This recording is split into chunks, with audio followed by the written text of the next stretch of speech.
me souviens plus très bien des circonstances de la projection du film.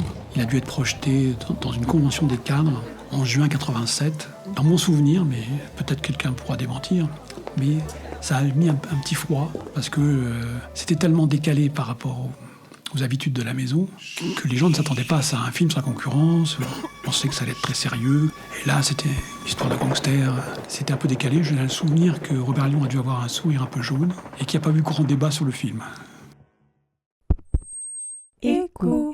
Alors moi je me souviens c'était à la en base, 2016. je suis pas du tout du milieu. plusieurs fois, c'est Il y a complètement peut-être improvisé. 2 ou 3 ans. Je m'appelle Jean-Michel. En 1987, j'ai tourné dans un film d'action et de gangster, tourné à la Caisse des Dépôts. Je travaillais avec Claire Carenzo à l'époque, qui a dû me dire « Tiens, il cherche quelqu'un pour tomber dans le gâteau à la fin du film. J'ai pensé à toi, si tu veux, est-ce que tu veux faire ça ?» Je dis « Pourquoi pas ?»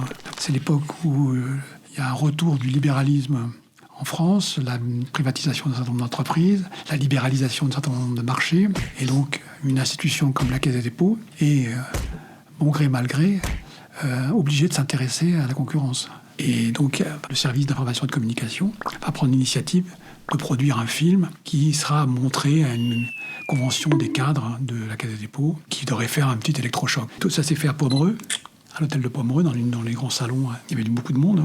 Donc là, j'ai pris conscience que j'allais tomber dans un gâteau à la crème devant 50 personnes, dont des cadres dirigeants de cette maison. Alors, il m'avait habillé, il m'avait prêté une chemise, une cravate, une veste, pour pas que j'utilise mes vêtements. C'est une scène où il y a une réunion de personnel de la Caisse des Dépôts, plutôt encadrement dans le prestigieux hôtel de Pomereux. Il y a un buffet qui est installé, puis d'un seul coup arrivent 3 gangsters qui tirent à la mitrailleuse des rafales dans la foule.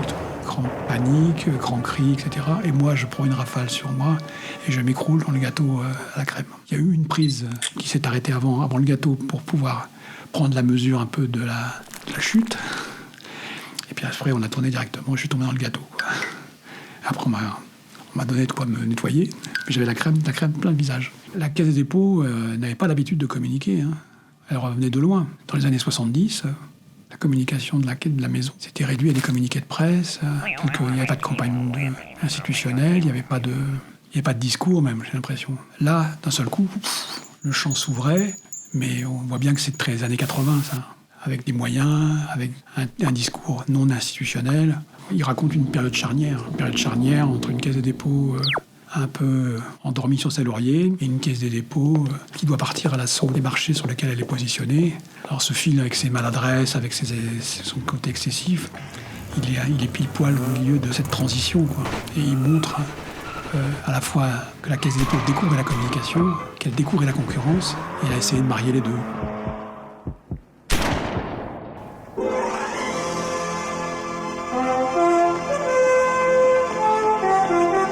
Prochainement, partout dans vos bureaux, La Concurrence.